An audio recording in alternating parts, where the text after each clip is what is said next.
Hello, hello, my beautiful, beautiful Recovered on Purpose family. I am excited to see you. It's been a while, but it's never been in circumstances like this. I haven't done an episode like this where we're talking about something other than addiction, recovery, and we're going to go into what's going on in the Middle East right now. I've got a good friend of mine that we met in Colombia, and he is Israeli. He's a veteran, and he can give us a unique perspective on this. If you are at all sensitive to graphic content, we are going to be sharing things that have been really going on over there and discuss what's happening in Israel and Gaza right now. Enjoy the show and keep living Recovered on Purpose. The black represents the darkness from which we came. The white represents the light in which we now live. And the red represents the passion it takes to live Recovered on Purpose.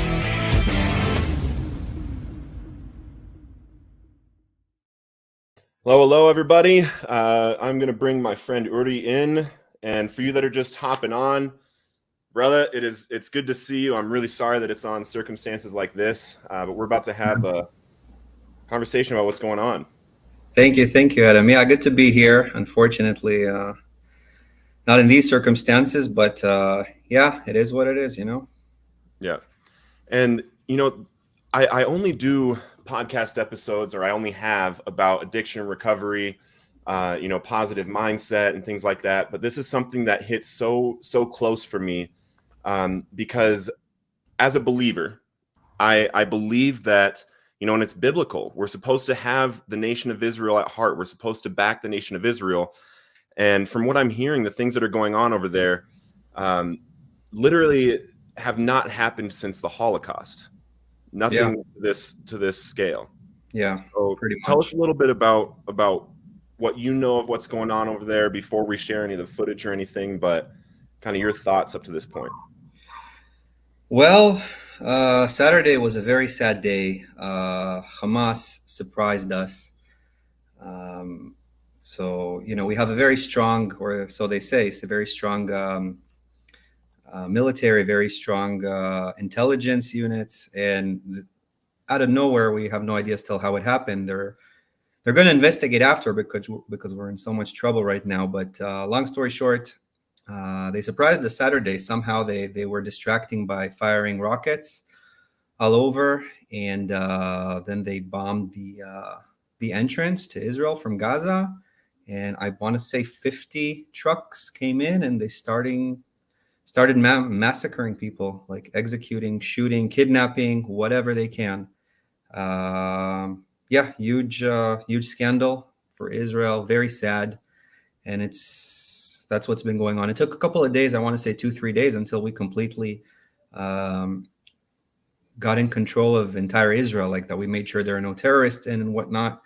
And I believe they're planning an entrance to Gaza to.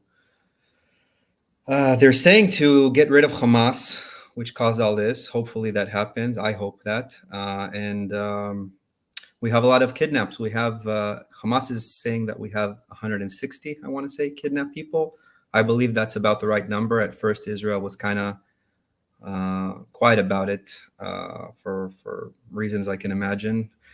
But it's going to be it's going to be crazy. And these days in Israel is we're in war. We're basically in war. Yeah.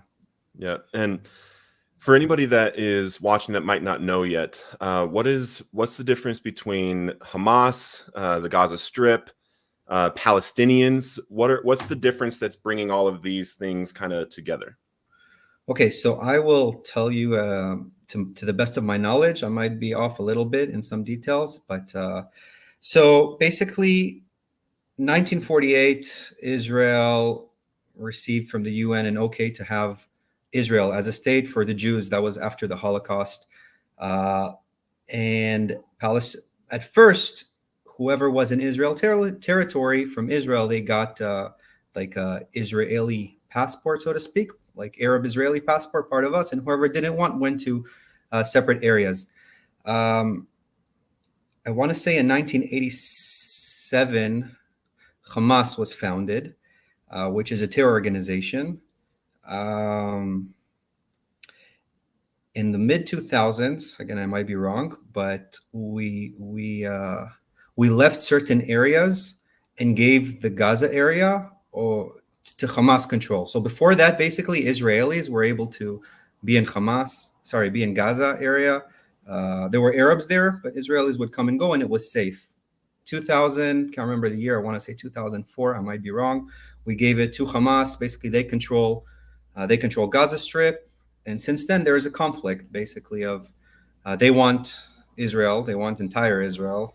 They will not relax until they have all of Israel. And yeah, we're not okay with that. And it's back and forth basically since I want to say mid 2000s. Sometimes I can't remember. So in my understanding, also, so the Gaza Strip is right next to Israel. They're bordering each other. Yeah. And there's Palestinians living in Gaza, and then Hamas is it's basically like Al Qaeda in Afghanistan that is governing this group and body of people, right? That not everybody in there is them. Everybody in there is, wants them to be, in power.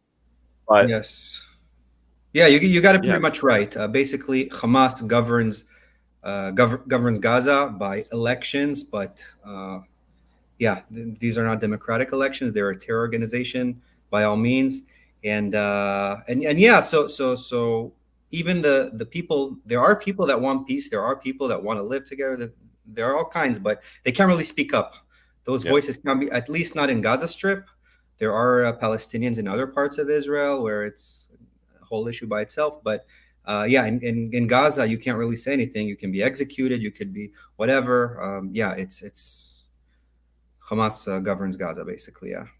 Yeah, and what I'm kind of understanding, the reason why I did this episode is I wanted it to be really clear to anyone at the start of whatever this becomes. Right. I haven't been in the army. I haven't served in the army or military at all, but my full support is with Israel. My full 100% support is with them unequivocally. Whatever the nation chooses to do to end this, I'm with. I hate war. I hate people getting killed. I hate violence.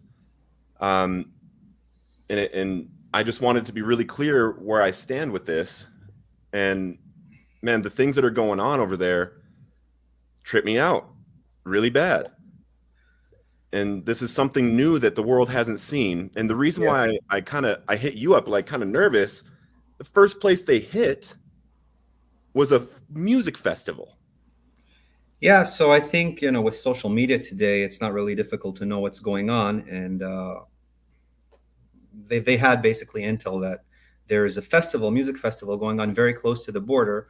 So besides going to the closest towns that are around Gaza Strip, once they got in, they wanted to get as many Israelis as they can. And there were 3,500 Israelis there at first, but they came early in the morning. So obviously many left. I'm not sure how many were there when the whole massacre started, but yeah, it was crazy. The stories from there are crazy. Yeah.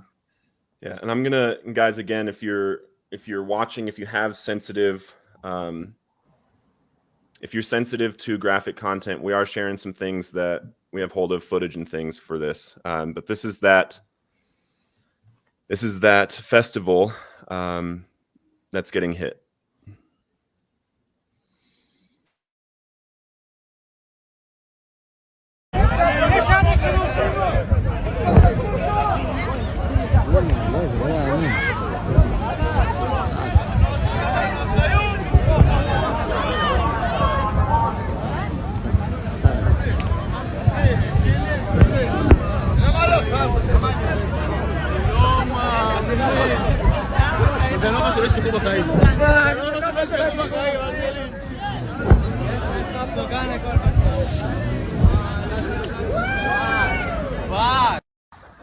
תראו, יורים באנשים, תראו.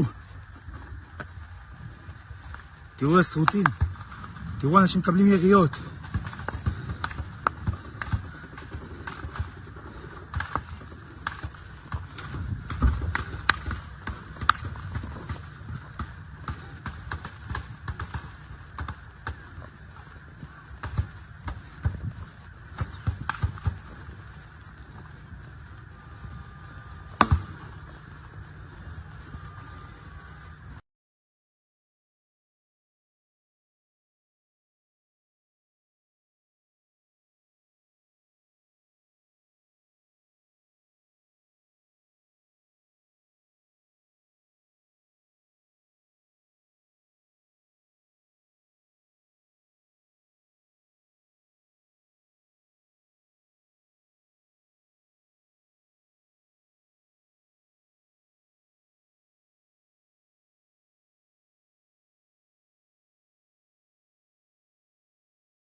Yeah. And I have the dude, I was scared. I thought, if you were in Israel, you'd be at a music festival, you know? Yeah, that's definitely possible. I'm in Los Angeles right now. I'm actually trying to get to Israel to join the reserves. We'll see what happens with that. But yeah, it's crazy. And you didn't show really graphic stuff. There's crazy stories, crazy graphic stuff.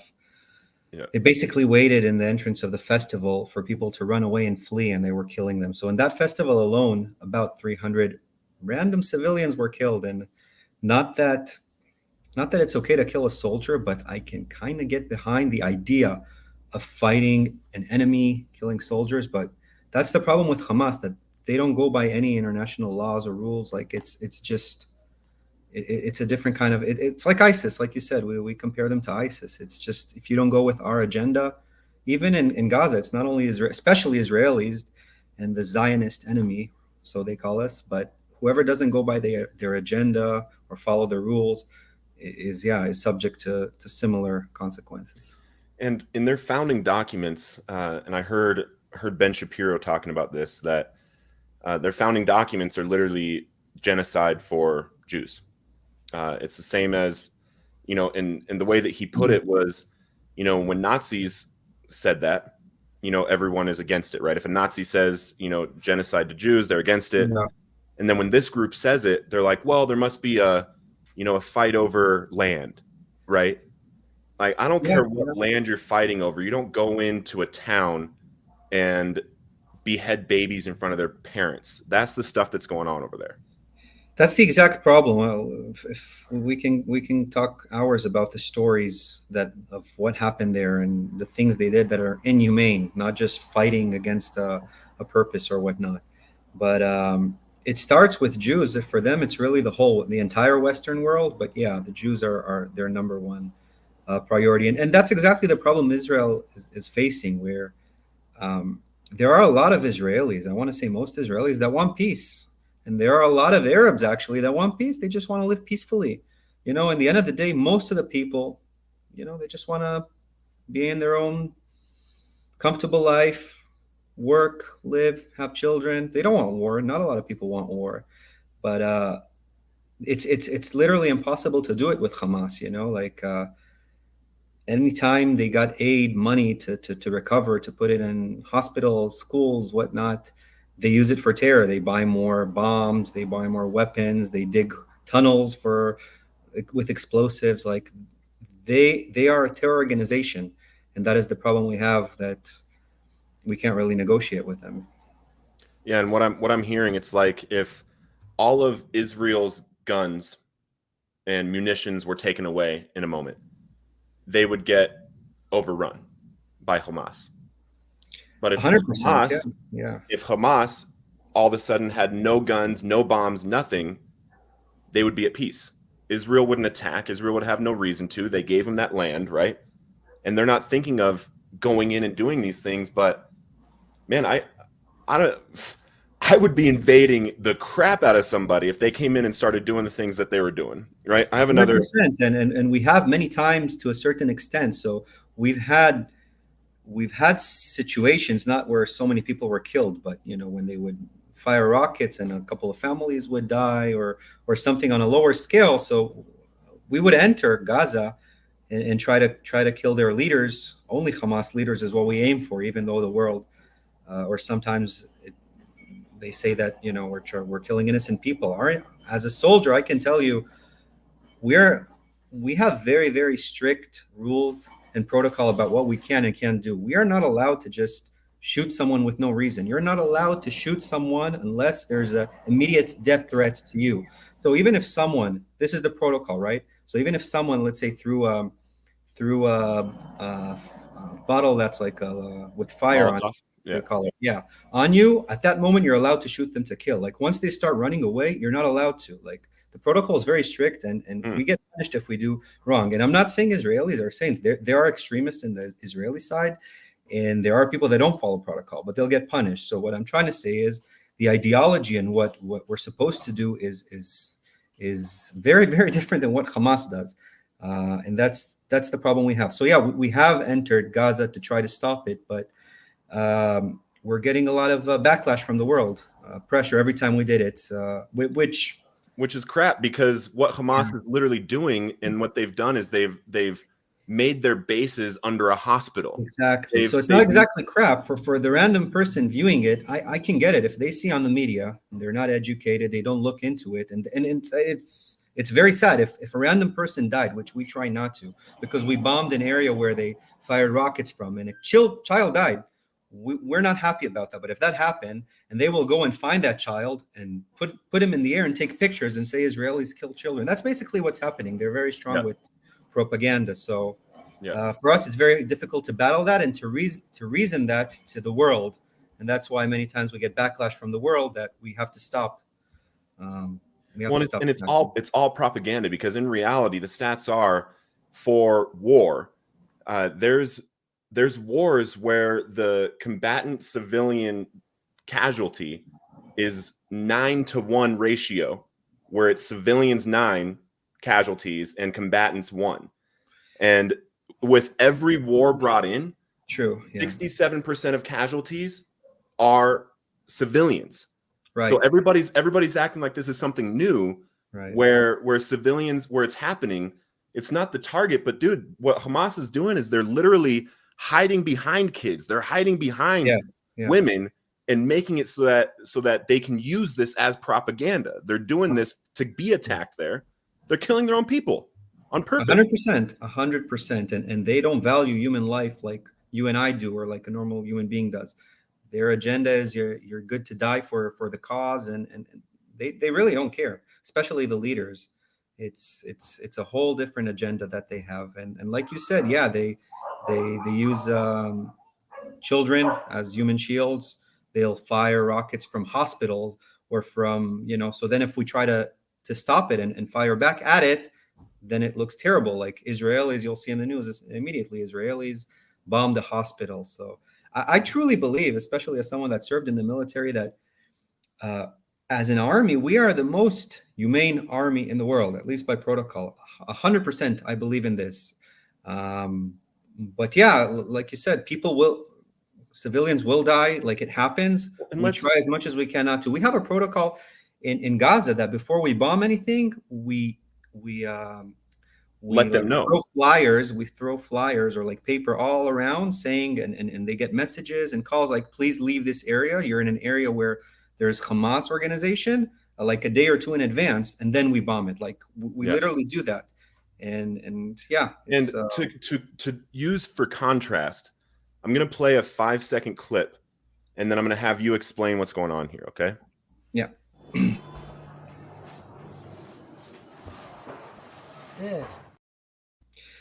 Yeah, I'm not exactly sure what happened with this old lady, but they were basically sending videos all over social media where making fun of, they kidnapped 160 people, more or less, not sure the exact amount, but they were sending videos of, making fun of them, making a fool of them. Some they were killing. Well, the kidnapped people, they weren't killing, obviously, because for them, it's a prize. That's like the best they can get.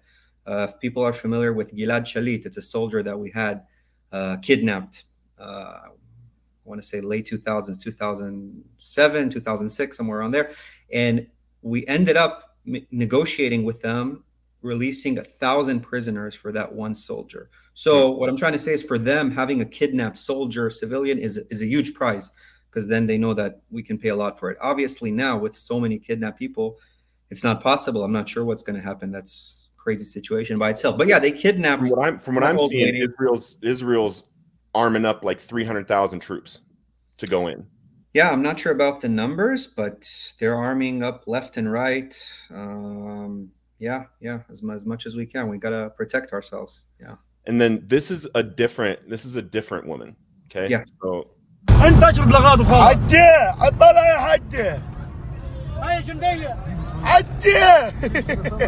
لا بتبين معي. Yeah, so this lady, at first, everyone in Israel, they released those videos.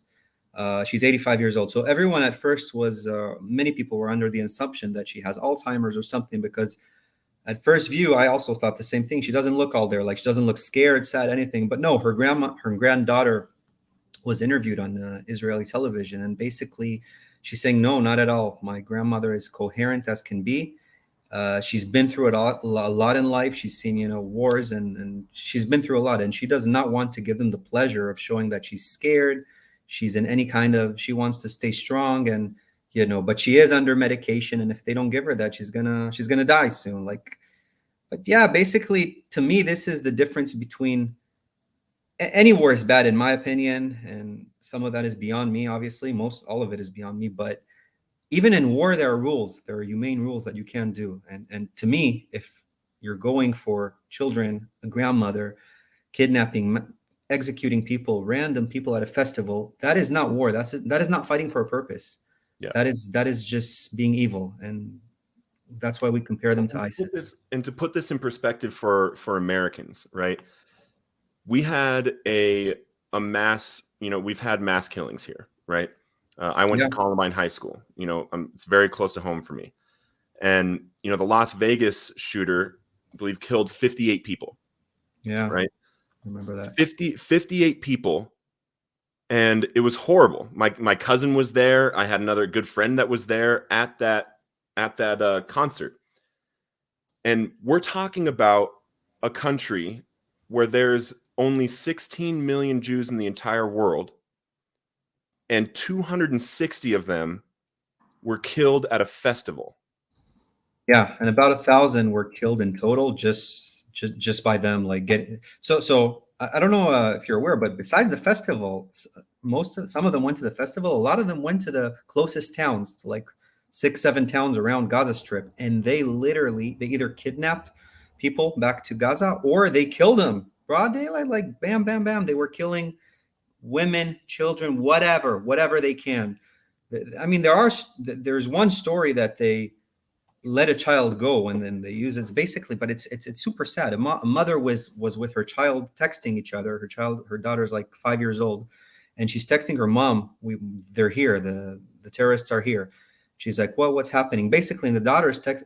At first, the dad was texting, and then the daughter's texting, Mom, it's me. They killed Dad and the girlfriend. I guess they're divorced or something. So they killed Dad and the girlfriend. I'm here alone.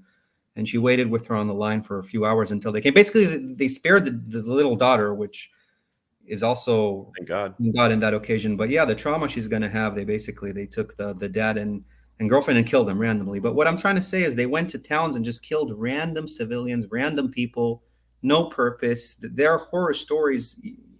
So they killed 1,000 people, only 200-300 in the festival, but 700 more just around in the towns, either kidnapped or killed. Like horrible stories. And there's footage that we can't show here, but one thing that came out throughout last night was there was 40 babies, like babies that were found last night that Hamas just went in and massacred. And for something like that, that's not war. That's not something that we can argue where, all right, let's start peace negotiations as they're still in there, killing people. They're still in there killing civilians, and people are already coming out and saying we need peace, And I'm all for peace. I want peace. But a lot of people mistake what Jesus being called the King of Peace and the Prince of Peace meant. He says, I did not come to bring peace, but a sword. And for something to end, there's got to be something that ends. There's got to be something that ends it. And as much as, and the reason why I'm doing this again, and I'm saying this again because it's important. The reason why I'm doing this episode is I don't want there to be any question where I stand on this.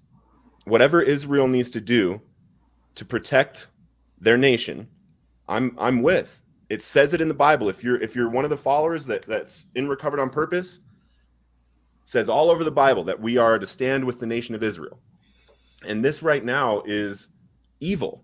And the reason why I wanted to show some of these videos is you can't recognize evil until you look it in the face. And seeing what these people are doing, that wasn't war, what they did. Yeah. Imagine if a group of people with military style weapons, right, did this in the United States. Imagine if people came over from Mexico. Imagine if drug cartels made it across our border and massacred 1,000 people in Texas. What do you think we would do? What do you think we would call to have done? We would go into Mexico, we would invade the hell out of them, and the cartel would no longer exist. Zero chance anything else happens. Yeah. Yeah, I couldn't agree with you more. You put it out right. I mean, that's exactly the problem we're facing, that there is not a partner on the other side. There's no negotiations. We can't do anything. They don't want peace. And it's a shame, because I'm telling you, as an Israeli that knows about Israeli politics and kind of feels the people, most Israelis want peace. There are extremists on both sides. Most people want peace. And I am sure, I have a lot of Palestinian friends. I know a lot of Arabic people. A lot of them want peace. A lot hate us, but a lot want peace. But the ones that want peace, the Palestinians that want peace, they can't really do anything about it, because their leaders do not want peace. Doesn't matter what you give them. It doesn't matter. Their ideology is, until every last Jew is thrown to the sea, we're going to keep going. And after that, they're not done. Hypothetically speaking, if they did that, which will never happen, on my dead body it will happen. If they did that, they're not done. They're going to try to put their religious law on other countries, and eventually to all the West. That's their ideology. That's what it is. It's a terror organization. So yeah, it's the only way for it to end is for somehow to conquer Gaza, or to get rid of Hamas and have normal human beings that want peace control that area. That's hopefully what will happen in the end of all this. I don't believe anything else should be the end goal for anyone involved on the West side. Israel and all of its allies need to have a clear goal that Hamas is no longer. That's it. Not Palestinians. There's a total difference between what I'm saying there and what everybody believes. Of course. There needs to be a full stop on this. A full stop. I agree. But again, the problem that we're facing is that a lot of the leaders of Hamas and a lot of their important kind of people are hiding. They're saying that there's like a whole underground city in Gaza, right? So like whoever is in a high-ranking position or something like that is hiding either out of the country or in those areas. Like they're putting the random civilians like out there, right? And they don't care if they die. They'll actually use it as propaganda, and they're hiding in their places and in Qatar and whatnot while their people are dying. And yeah, the problem is, so for us, it's very difficult to destroy them without killing civilians. And we don't want that. We don't want random Palestinians dying. That is not our goal. So, and to add to that, we have now all the kidnapped civilians, 160 kidnapped Israelis. So it's going to make things more difficult. I'm sure the day is going to come where they're going to threaten us. If you keep going, we're going to kill this and we're going to do that one. It's inevitable, unfortunately. Very, very sad, but I'm sure that's going to come. So Israel is in a dilemma. Like, how can we do it without hurting our civilians, without hurting random people? It's a very complicated situation. Yeah. And I think another reason why I wanted to bring this up, it's biblical, bro. It's biblical. I'm very open about my faith. Everybody knows there's going to be wars and rumors of wars, and there's going to be fire falling from heaven. And if you are looking at like the what is the piece of missile defense that Israel has, the drone, what is it called? Iron Dome. Iron Dome, yeah. Right. If you look at the videos of that, yeah, I've never seen anything that looks more like prophesy being fulfilled than that thing, and fire coming down and missiles and stuff. Thank God we have that, honestly. Like I left Israel in 2010 after I finished my military service, the end of 2010. And I think right around then it came out. But before that, whoever lived close to Gaza area, and they were firing rockets left and right whenever something happened, we couldn't do anything about it. So they have, whoever's close to that area has 10 seconds to go to shelter. We have like special areas where it's safer. So now I want to say on a regular basis, not in war, when they fire rockets here and there, 90-something% of the rockets are destroyed by Iron Dome, thank God. So that helps a lot of innocent people. But yeah. And you just brought up a point. How is there an argument about Israel and them having to go in for Hamas and killing civilians. And I haven't heard one person talking down on Hamas coming in and shooting missiles into Israel and killing civilians. Why is there this it just seems like it's orchestrated. It seems like the messaging is orchestrated to make people not see what's going on. So first of all, the media is very powerful. There are people pushing specific agendas that is very powerful now. It also isn't only black and white. I personally, I want to say on the political map, I'm kind of in the middle, but it's not left and right. So I today, which I couldn't younger, understand Palestinians that they're suffering in my teens. I couldn't get behind that. I just didn't understand. But so they are suffering and I don't believe in resistance like that, but I can get behind a Palestinian telling me you occupied our land, whether it's true or not true. This used to be my grandmother's house. You took it, but the way what they're doing about it, like, this is not the solution. So again, because they're pushing propaganda of justifying it, and whoever doesn't really know a lot about it can believe, especially if you go to college and they're telling you like, hey, Israeli occupies Gaza. Well, why do we have a border with Gaza? Because there's terrorists over there. Like, what's going to happen if we open it or if we let them go, right? So they're occupying Gaza. They're killing women and children, which we are trying our best not to. So what I'm trying to say is, when the media tries to push something very, very hard, it's hard for the regular citizen to question it. Yeah. And another reason why I want to do this episode is that I wanted to direct our prayers, right? Prayers are real. I think anybody in recovery that has really been addicted, has really, been unable to stop, has learned at some point the power of prayer. And I think it's important that we not only pray for an outcome and pray for peace, but pray for Israel. Pray for the nation of Israel. Pray for their leadership. Pray for pray for Israel. And we should be directing our prayers to them specifically, on top of praying for peace and praying for innocents not to be hurt and for God's will to be done and all that. Our prayers should be directed to Israel. And that's where I'm at.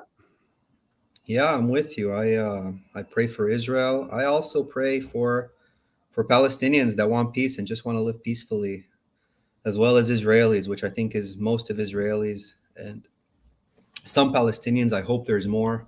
Unfortunately, from what I see, I think it's not as many, but I know there are some out there. But in the end of the day, again, I do pray for peace, and yeah, we'll see what happens. Yeah. Love you, brother. Thank you for coming on. Stay on for a minute. Thank you all for being here. Yeah. Sorry for doing an episode that, but no, I'm not sorry. I'm really sorry that this is going on in the world, and prayers for Israel, and God, we just release your spirit into the situation. Love you all. Keep living recovered on purpose.